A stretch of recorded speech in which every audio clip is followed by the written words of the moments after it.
Hi, I'm Jamie Batts, your instructor for A&P2. We just finished talking about the ovarian cycle. We're going to move into talking more about the uterine tubes and the uterus. And switching here, that's the slide we left off on. Make sure you go back and answer those questions. Let's talk about the uterine tubes, formerly known as the fallopian tubes. Just like the vas deferens is now known as the ductus deferens. They like to switch things up, just make it more clear. So it's a hollow muscular structure. It has ciliated epithelium inside of it, just like the ductus deferens. The distal portion connects to the uterus. The infundibulum is the expansion that's next to the ovary. It has lots of finger-like projections called fimbriae. Here's our ovary, here's the fimbriae of the uterine tube, and they extend into the pelvic cavity. The inner surface is lined with cilia. The cilia kind of beat toward the lumen of the uterine tube to kind of create this suction, pulling the egg in the right direction. Will the egg wander around the pelvic cavity? It could, but usually doesn't. So the ampulla is the next muscular middle segment, and then the isthmus is the segment that connects to the uterine wall itself. There's the lining of the uterine tube. You can see all of those fimbriae, those yellow things. They look like little hairs or seaweed almost. So let's talk about how this oocyte gets transported. It's a combination of ciliary movement and peristalsis. Anytime we have smooth muscle, more than likely you're going to have a little bit of peristalsis going on. So it takes 3 to 4 days for that secondary oocyte to travel from the infundibulum of the uterine tube all the way to the uterine cavity. Kind of crazy, right? Fertilization has to occur within the first 12 to 24 hours after ovulation occurs. Well, think about all of those accidental pregnancies or oopsies that happen to, I'm sure you know somebody, you do know somebody, me, that happened to, and that is just crazy how there's this very small window of opportunity for fertilization. Very crazy how it all works. So the uterus itself is a hollow muscular organ. It is capable, obviously, of very great changes in size and shape. It provides the mechanical protection as well as the nutritional support and waste removal for an embryo and a fetus. It's called an embryo from weeks 1 to 8, and then after 8 weeks, it is then called a fetus. That just sounds so insensitive. So the contractions of the muscular wall are very important in delivering the baby. It says delivering the fetus. Who says I'm going to go have my fetus today? Nobody says that. I hope nobody says. I don't know. Maybe you do. Layers of, no judgment. I just never heard that before. Layers of the uterine wall. You have the perimetrium.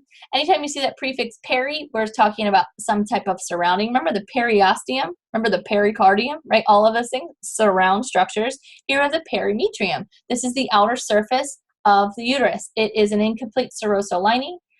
It's actually continuous with the peritoneal lining. So just like the testes were kind of formations from the peritoneal lining as well, same with the female reproductive tract, has the same basic rudimentary origins. The myometrium is the very thick muscular layer of smooth muscle, and the endometrium is very glandular. It's the inner lining whose characteristics change with the uterine cycle, which we will get into in a minute. So you also have the uterine cavity or the lumen of the uterus, which is the part that is capable of holding a growing embryo / fetus. The internal os is the opening from the internal opening from the uterine cavity into the cervical canal. The cervical canal is the passageway from the uterine cavity to the outside of the body. And then the external os is going from the cervix to the vagina. Here you see all of these ingredients. You can see here your ovarian ligament and the suspensory ligament. You see the ovary itself held in place, that mesovarium in between. You see the fimbriae of our uterine tube, the ampulla is the curve, and then that's mostly where fertilization occurs. And then the isthmus, connecting the uterine tube down into the uterus. See those 3 layers of the uterus there, the uterine cavity, and then you have your cervix opening. The cervical canal is just the whole passageway, the internal os, the external os, opening into the vagina with its ruggy. Notice that the cervix kind of dips into the vagina itself. It's not just a straight opening. There are little kind of crevices on either side of the cervix. That's important for preparation of delivery. So the different regions of the uterus, there's a fundus, just like our stomach had a fundus, so does the uterus. It's just the superior portion.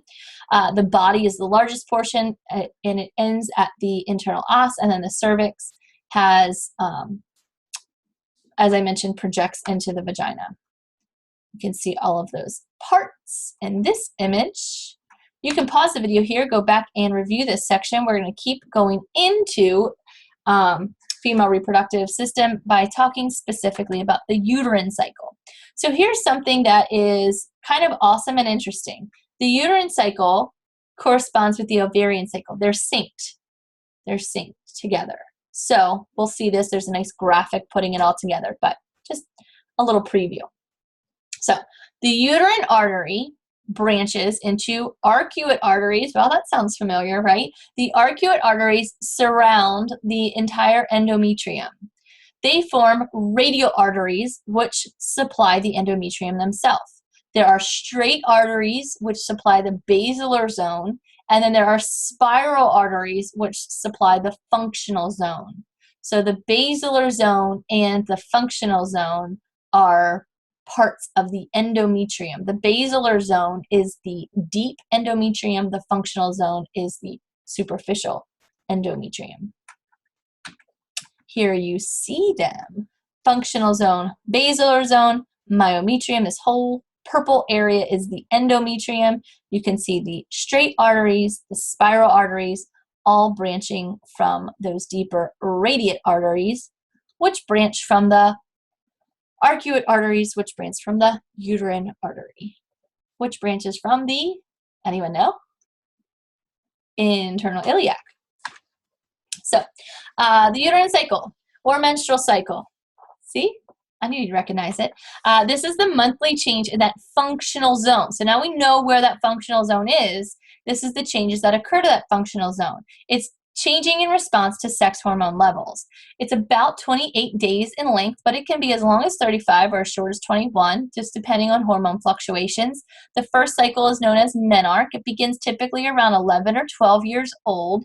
However, it can occur earlier or later. It's kind of 11 or 12 is the normal quotes. So the cycle continues until menopause, which typically occurs between the ages of 45 and 55. Regular cycle can be interrupted by illness or stress or starvation, pregnancy, as well as nursing can interrupt the cycle as well. So the different phases. The menstrual cycle / uterine cycle begins with menses. This is the degradation and removal of the functional zone of the endometrium.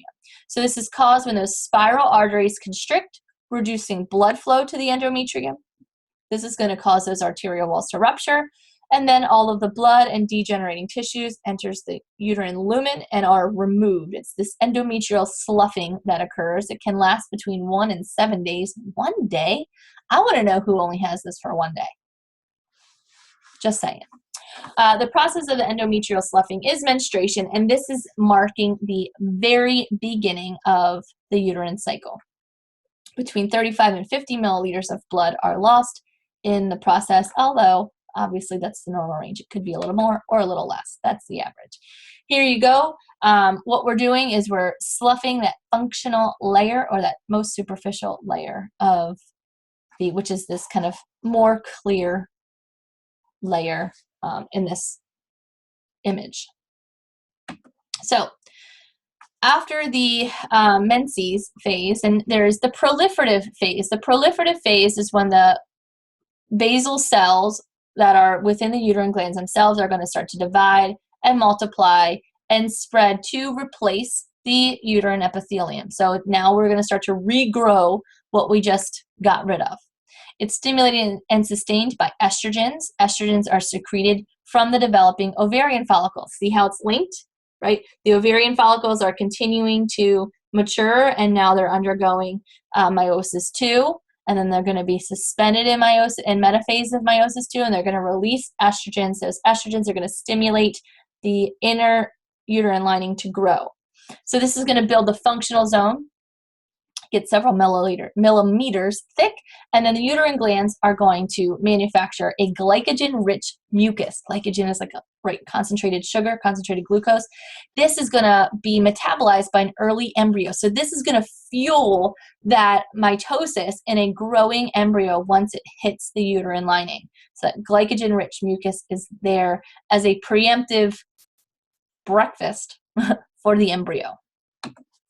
There you see those uterine glands, which are dividing and producing lots of new cells to regrow this functional zone of the endometrium, being fueled by estrogen from the developing secondary oocyte. So after the proliferative phase, now we get into the secretory phase.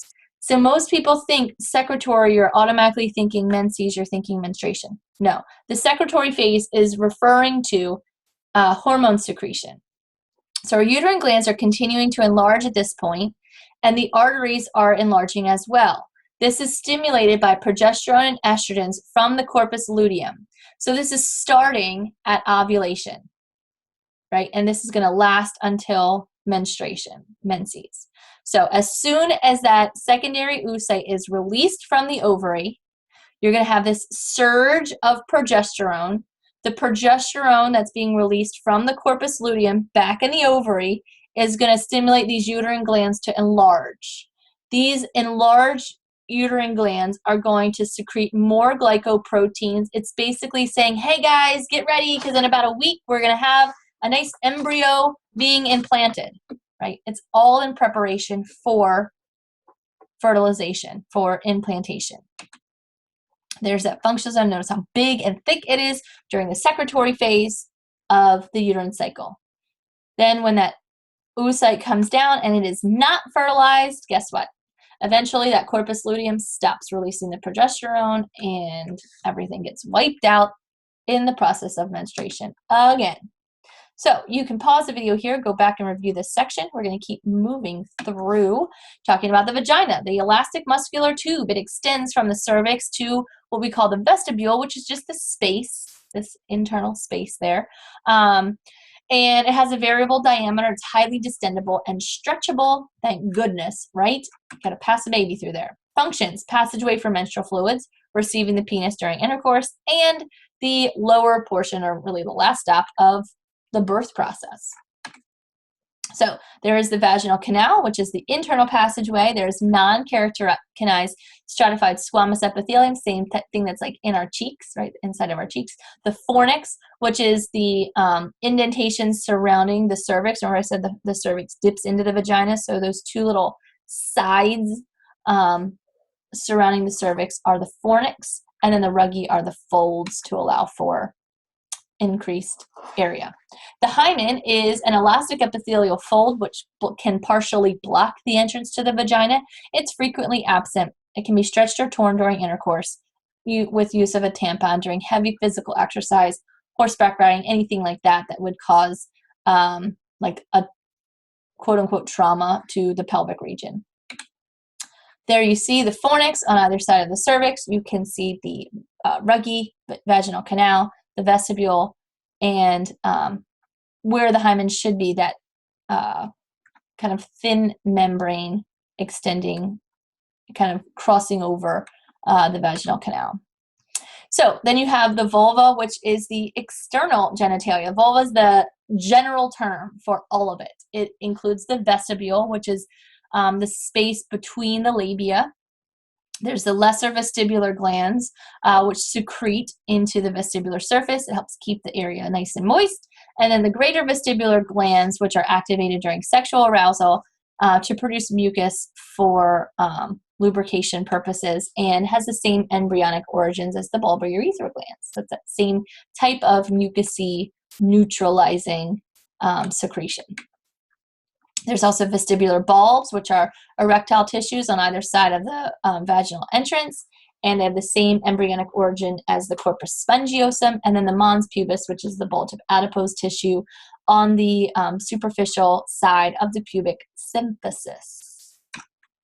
The clitoris projecting into the vestibule itself contains the erectile tissue, which is comparable to the corpora caveosum and spongiosum of the penis. The prepuce or hood is there as well. Those are extensions of the labia minora, and then the labia majora, which are the prominent folds of skin that encircle the labia minora.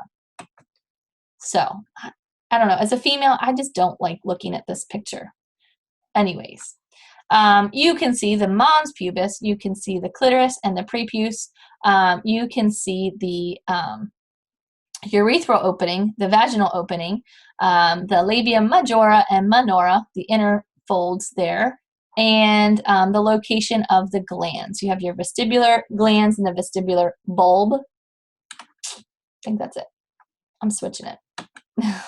I just don't, I was never meant to be a gynecologist, I guess. You can pause the video here, go back and review this section. I'm going to keep moving through. I'm limited on time here. I have to run some errands. So, mammary glands are the next stop on our tour through the female reproductive system. They provide nourishment and milk for a developing infant. The milk production is actually controlled by hormones, which are released by our reproductive system as well as the placenta itself.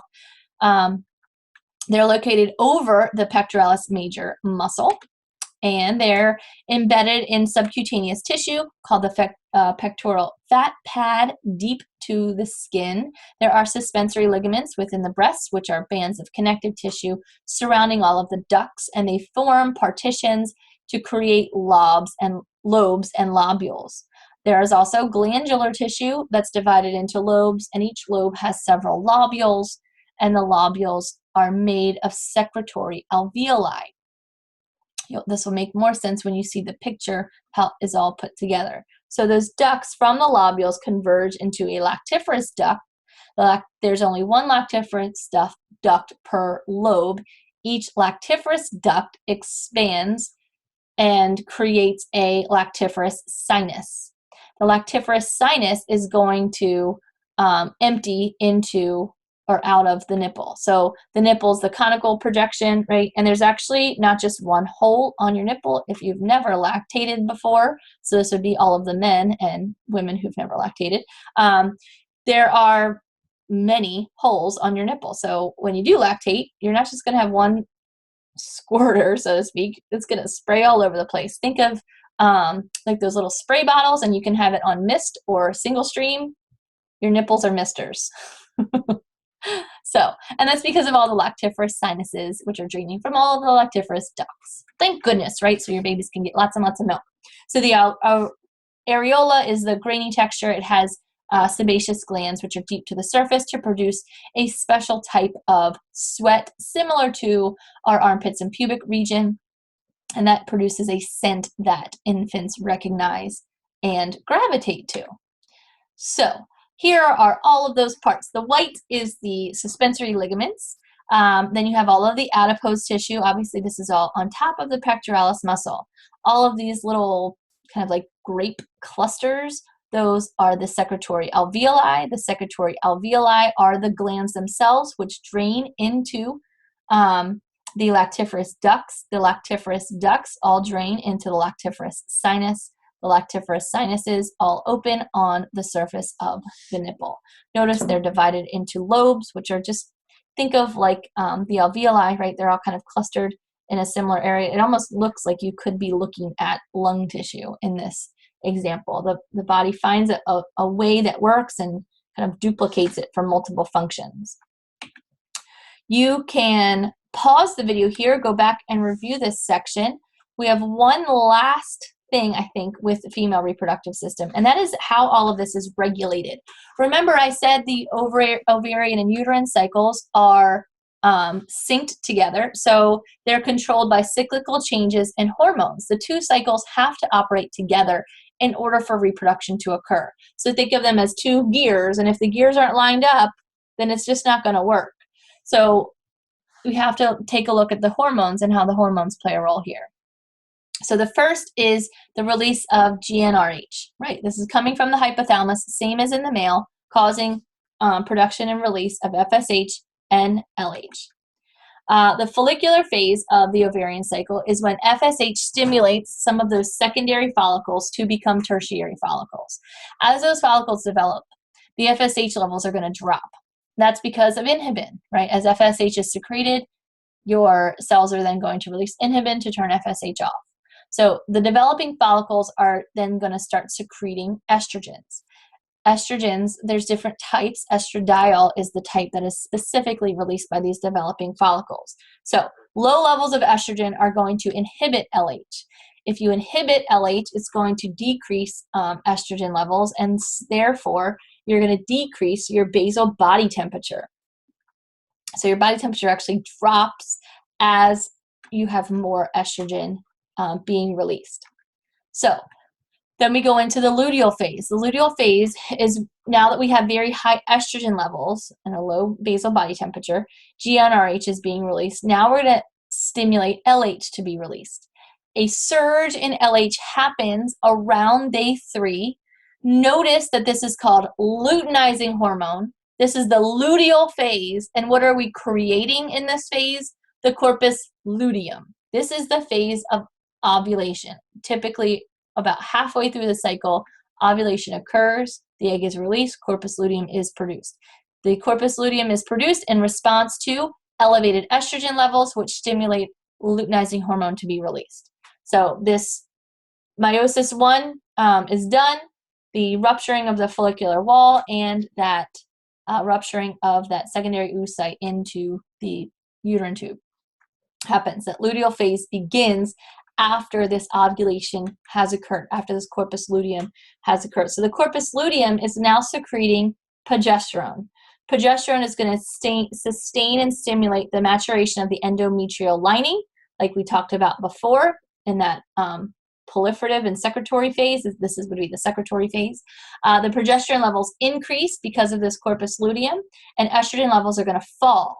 As the estrogen levels fall, we're going to suppress GnRH. With suppression of GnRH, we're then going to suppress FSH. So the whole thing is starting to wane, right? If pregnancy does not occur, the corpus luteum is degenerating. Progesterone levels fall, GnRH increases again to start a whole new cycle. Here's the whole process. GnRH release is going to stimulate production of LH, production and secretion of FSH, which fuels follicular development. Inhibin is going to turn it off. Our follicular development is going to release estrogen. Estrogen is going to fuel more release of GnRH. As rising estrogen levels occur, we're going to then secrete LH. LH is going to turn off estrogen, turn off GnRH, and our corpus luteum is going to sustain releasing progesterone to fuel the development of the endometrial lining. If fertilization doesn't occur, corpus luteum shuts off, GnRH increases again, and the whole cycle starts. So what I suggest doing is printing out these slides individually and summarizing them just as I just did, and obviously putting them into your own words. And that way you can understand the big picture. What's the big picture? Boom, this slide right here puts it all in perspective. So on this slide, that top level shows you what's happening to gonadotropic levels, your LH and your FSH. FSH is fairly steady. It begins to increase right around ovulation. LH spikes right before ovulation, right? You have your follicular phase and your luteal phase, and then they crash back down. What's happening in the ovary at this point, you can see it. You can look vertically on this chart and see exactly what's happening where with the hormone levels, the uterus and the ovary all at the same time. Notice the big change in hormones and in the ovarian cycle happens at ovulation right around day 14. So this is breaking it down. Basal body temperature. Notice how it stays relatively low and then drops briefly right before ovulation. If anyone has ever tried to get pregnant, you may have used a basal body thermometer to detect your decrease in body temperature and therefore ovulation. And then your body temperature goes back up during that luteal phase. Look, you can see here what's happening in the uterus. And then what's happening with our ovarian hormones, the inhibin, progesterone, and estrogens, and then what's going on in the ovary, and finally FSH and LH, our gonadotropic hormones. You can pause the video here. I'm actually going to stop the video because I have some things I have to do, but I will be back, which you won't really know because this will all be created for you already. But this concludes pretty much the female reproductive system. We have some clinical things to talk about and some complications to finish out the reproductive system, but that is everything in a nutshell. Have a great day. Bye.